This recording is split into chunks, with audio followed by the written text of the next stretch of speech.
के दुअरिया, अमृत की बरसे बदरिया, काली माँ के दुअरिया।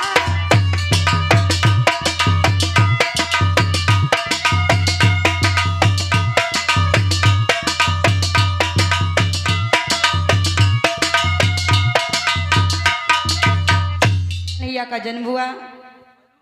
इधर धीरे धीरे देखो सभी मेरे भक्तों, इधर देवकी की विदाई हुई और देवकी जाने लगी और रोने लगी, कहने लगी भैया मैं तुम्हारे बिना कैसे रह पाऊंगी। भोजराज कंस कहने लगा रोना, मैं तुम्हारे साथ ही चलता हूं, थोड़ी दूर तक पहुंचा देता हूं। इधर भोजराज कंस रथ पे बैठ जाता है तो कुछ दूर तक पहुंचाने गया। उधर विष्णु भगवान ने सोचा ये मौका अच्छा है, अब यहां पे चूकना नहीं चाहिए। मेरे भक्तों, इधर आकाशवाणी हुई और क्या हुई,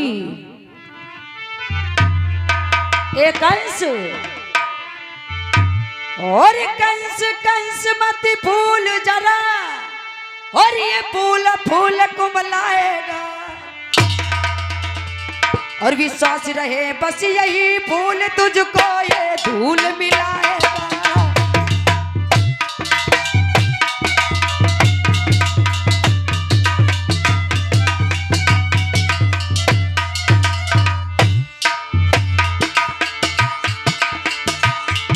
जिस बहन देवकी के पीछे इतना आनंद मनाता है, उसके ही काने पर्दे में तेरा घातक मुस्कुराता है।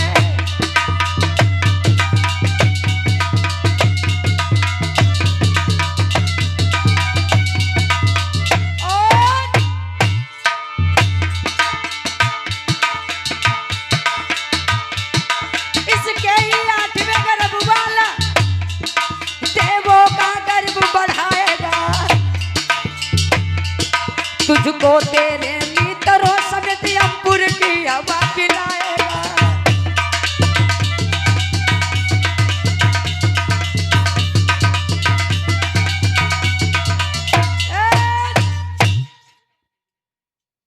आकाशवाणी हुई, कहने लगे एक कंस, जितना तू आज खुशी मना रहा है, जिस बहन देवकी के पीछे इतना हंस रहा है, लेकिन तुझे नहीं मालूम इसके ही 8वें गर्भ वाला तेरा काल होगा। इधर आकाशवाणी हुई कि हे भोजराज कंस, जिस बहन देवकी के लिए तू इतना आनंद मना रहा है, इतना खुश है, उसी बहन के गर्भ से जो 8वां पुत्र होगा वो तेरा काल होगा, काल। जैसे ही भोजराज कंस ने इतने शब्द सुने तो भोजराज कंस फटी फटी आंखों से चारों तरफ देखने लगा। कौन है जो चुप चुप की आवाज देता है? अगर हिम्मत है तो सामने आ जा। मेरे भक्तों, उधर भगवान तो आकाशवाणी देकर के चले गए, लेकिन इधर अब भोजराज कंस बड़ा परेशान है, सोचने लगा अच्छा तो देवकी का 8वां पुत्र हमारा काल होगा, अगर हम देवकी को ही मार दें तो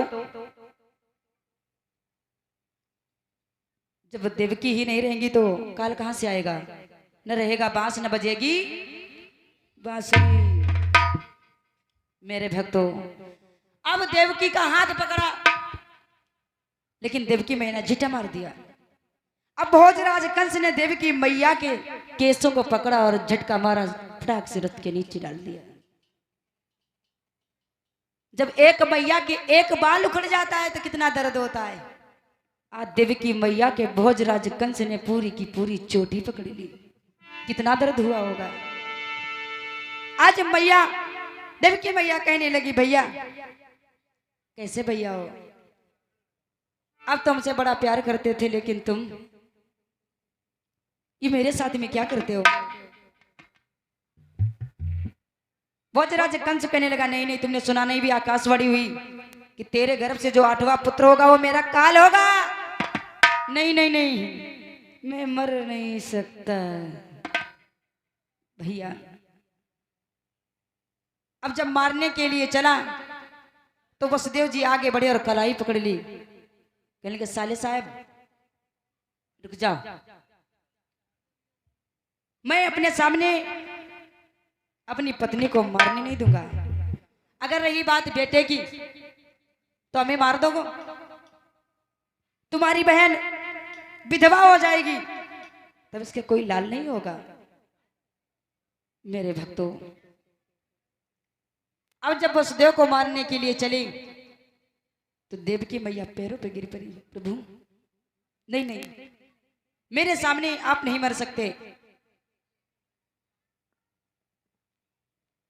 तो वसुदेव कहने लगे, हे साले साहेब, आकाशवाणी ये हुई है कि जो 8वां पुत्र होगा वो काल होगा, लेकिन मैं आपसे कह रहा हूं कि जो भी हमारे पुत्र होंगे हम आपको दे जाएंगे। इस प्रकार से वसुदेव जी और देवकी को भोजराज कंस वापस ले आए मथुरा में। और इधर धीरे धीरे जब महलों में रहे तो उनके प्रथम पुत्र हुआ। और जब प्रथम पुत्र हुआ तो आज मैया ने जैसे अपने लाल को देखा तो बड़ी खुशी हो गई। कितना सुंदर है मेरा लाल, बहुत सुंदर है। तब तक वसुदेव कहने लगे, कुछ ज्यादा खुशी ना हो, क्योंकि ये सुंदर नहीं, ये लाल नहीं, मतलब कि तुम्हारे भैया कंस का भोजन है, भोजन। देवकी कहने लगी, नहीं नहीं, ऐसा नहीं हो सकता। इधर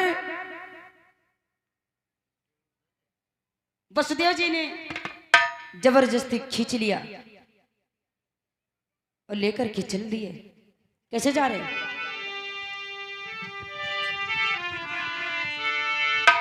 कि चल दिए ले लाल को, जाने लगे कि चल दिए ले लाल को, और कंस ढिंग जाने लगे, चल दिए ले लाल को।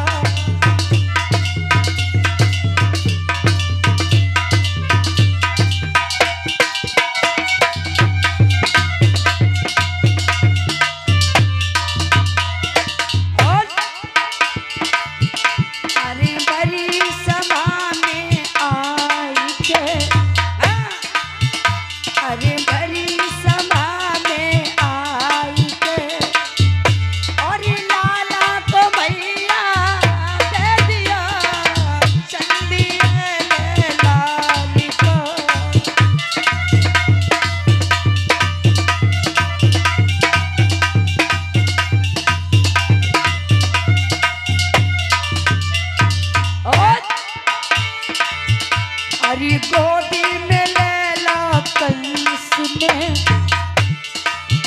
अरे गोदी में ले ला कंस ने, और प्राणी बटे घबराने लगे, चल दिए ले लाल को।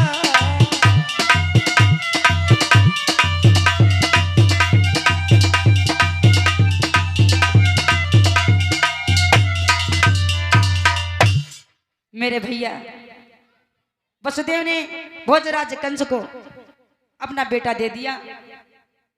सब लोग शांति बनाए रखो, शांति।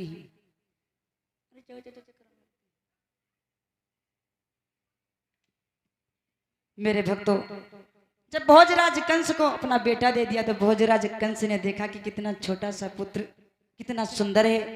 और फिर आकाशवाणी हुई थी कि जो 8वां पुत्र होगा वो काल होगा, और ये तो प्रथम पुत्र है। नहीं नहीं, ये मांस का लोथड़ा, इसने हमारा क्या बिगाड़ा है? तो उसे दया आ गई, उसने छोड़ दिया।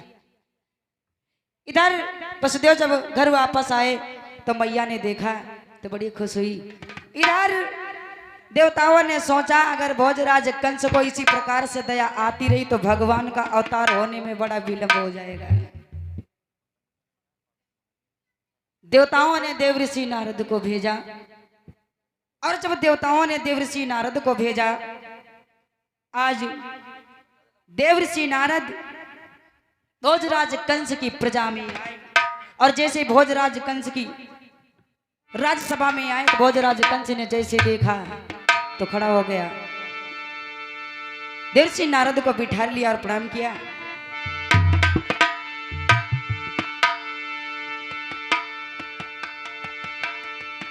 देवर्षि नारद कहने लगे, कंस बड़े खुश नजर आ रहे हो, बहुत खुश हो, लेकिन तुम्हें नहीं मालूम क्या कि वो कंस राज शत्रु को छोड़ी और बैठा आनंद मनाता है।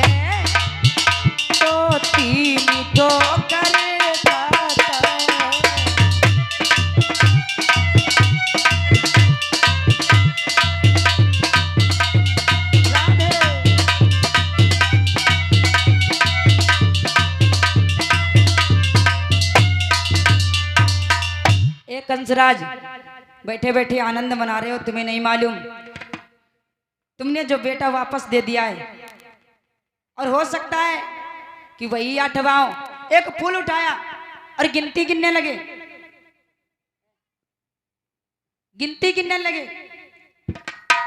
कहने लगे सुनो, एक फूल उठाया और कहने लगे इसे देखो, अब इसे गिनो, इसकी जो पंखुड़ियां हैं वो गिनो।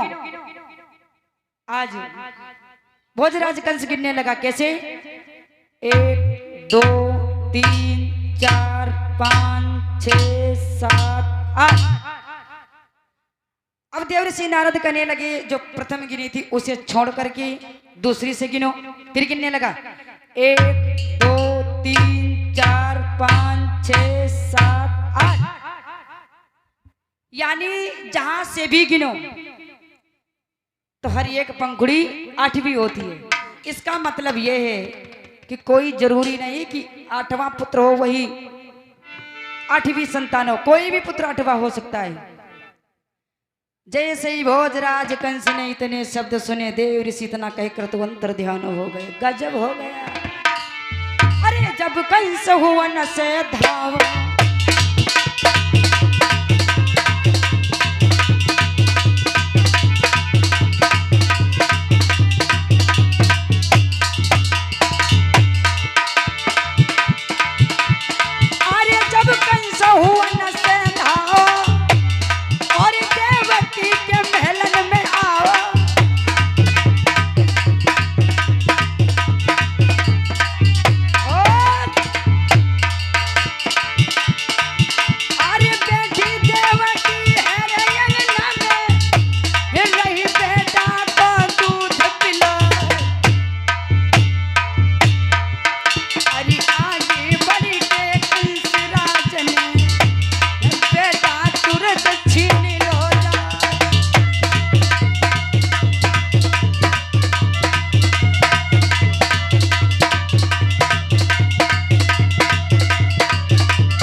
मेरे भैया आज भोजराज कंस भागता हुआ दौड़ता हुआ देवकी मैया अपने लाल को दूध पिला रही थी।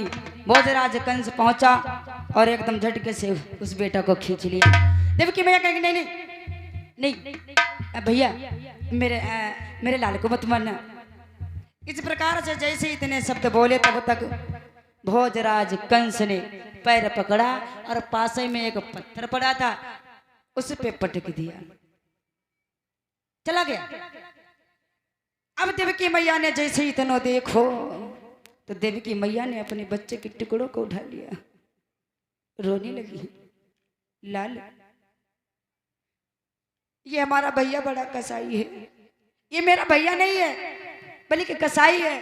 अगर हमारा भैया होता तो मेरे लाल को नहीं मारता।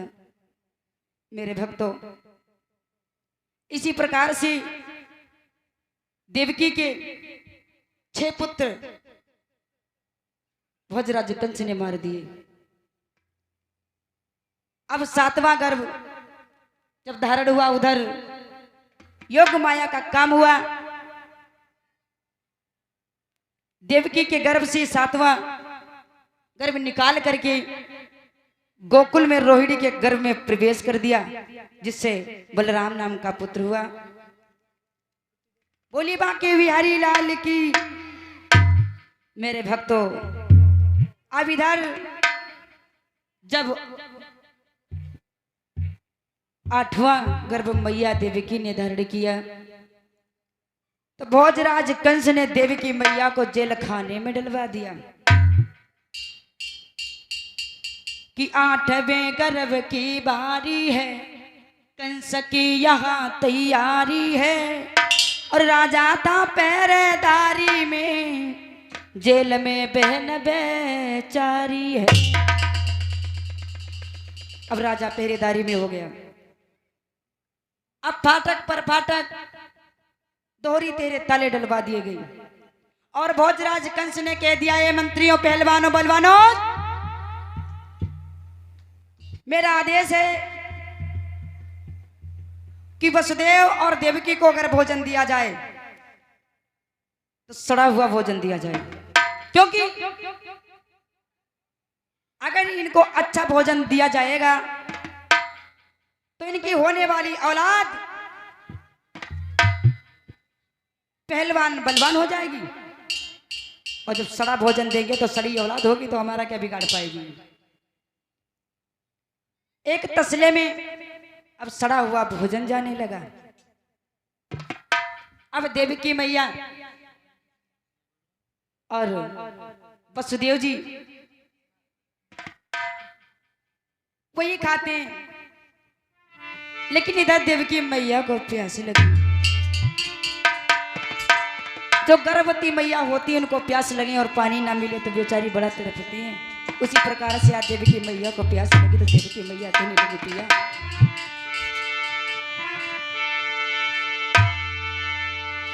कि मोई भारी लगी रही प्यास, पीबाई दे पानी।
कहने लगी, पिया मुझे पानी पिला दो।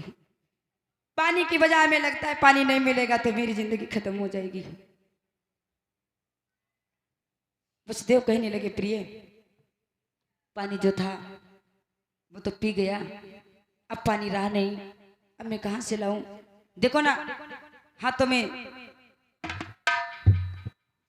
जंजीर जड़ी हुई, हथकड़िया, पैरों में बेड़ियां पड़ी हुई, मैं कैसे जा सकता हूं? मेरे भक्तों, मेरे भैया, इधर देवकी मैया सो रही थी, वसुदेव भी सो रहे थे। तब तक उस जेल में भोजराज कंस उजाला तो करवाता नहीं था, सब अंधेरा ही अंधेरा था। लेकिन जैसे ही भगवान उस जेल में आए तो देवकी मैया ने देखा एक दीवार की तरफ बड़ी सुंदर मूर्ति झलक रही है। देवकी मैया धीरे धीरे पास में गई तो देखा कि पैरों पर अहम ब्रह्मास्त्र लिखा था। देवकी मैया पहचान गई, ये कोई नहीं, सच्चा भगवान है। देवकी मैया कहने लगी, प्रभु तुम आए तो ऐसी जेल में आए, मैं तुम्हारी सेवा कैसे करूं?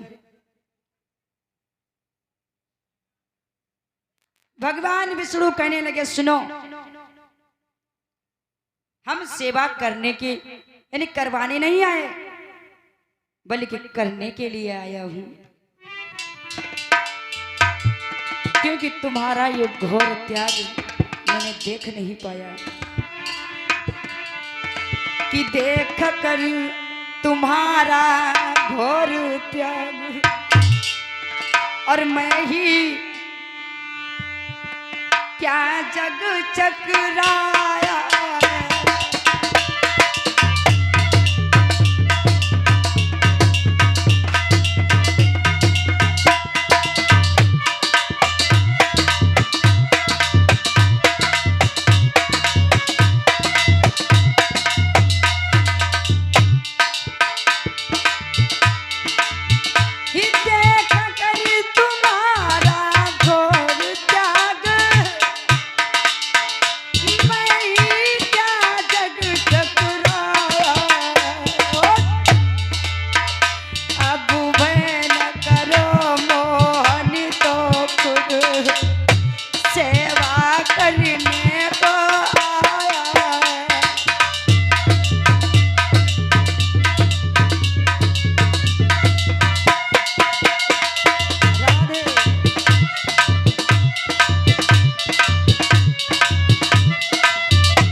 भगवान विष्णु कहने लगे, दुखी ना हो, मैं तुम्हारा ये घोर त्याग देखकर मैं ही नहीं बल्कि पूरा जग थर्रा गया है।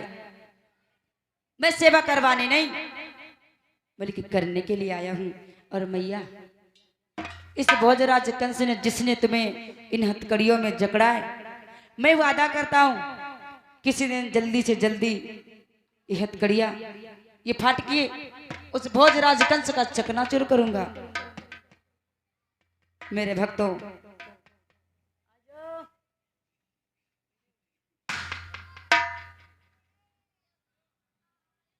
आज गोला तक रे गोला, क्योंकि आज भगवान कन्हैया का अवतार होने वाला है। बोलिए बांके बिहारी लाल की।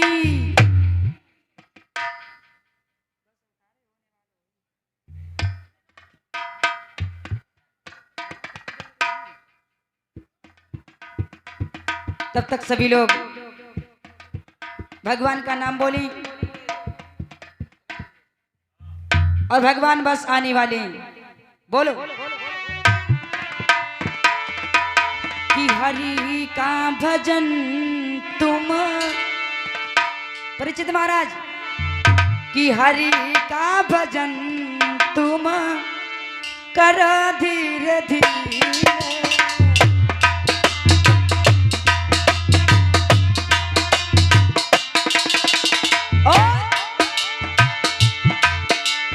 हरि का भजन तुम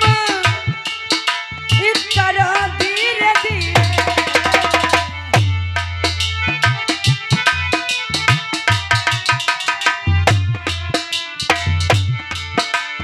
हरि का भजन तुम करो धीरे धीरे।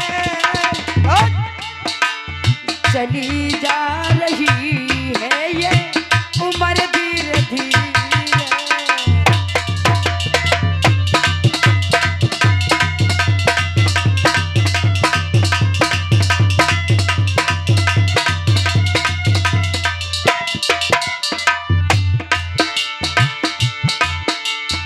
और परिचित महाराज, समय बहुत कम है, भगवान का नाम ले लो, क्योंकि ये समय हर समय चलता ही रहता है। अब देखो, ये घड़ी है हाथ में, दिखाई दे रही है? अब हाथ में घड़ी है या घड़ी में हाथ है? बताओ। हाथ में घड़ी है।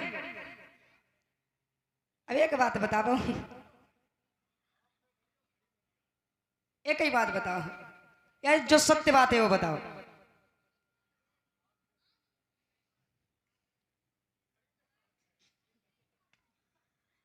सभी लोग खूब सोच लो। जैसे ये घड़ी है, अब घड़ी में हाथ है या हाथ में घड़ी है?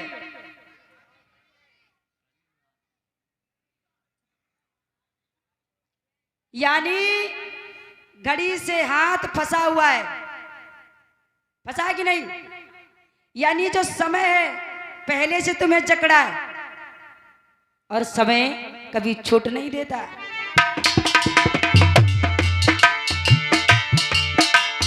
लड़कपन भी जाए, जवानी भी जाए,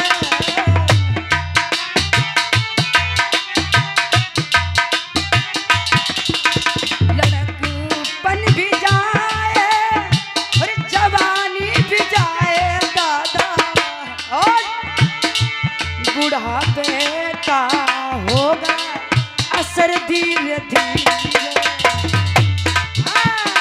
चली जा रही है ये उम्र धीरे धीरे।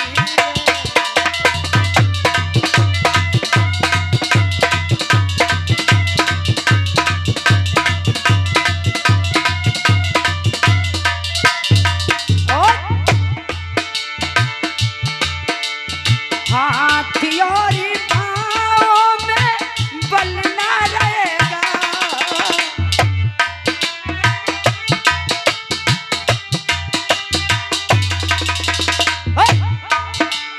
हाथियों पाँव में बल ना रहेगा दादा, और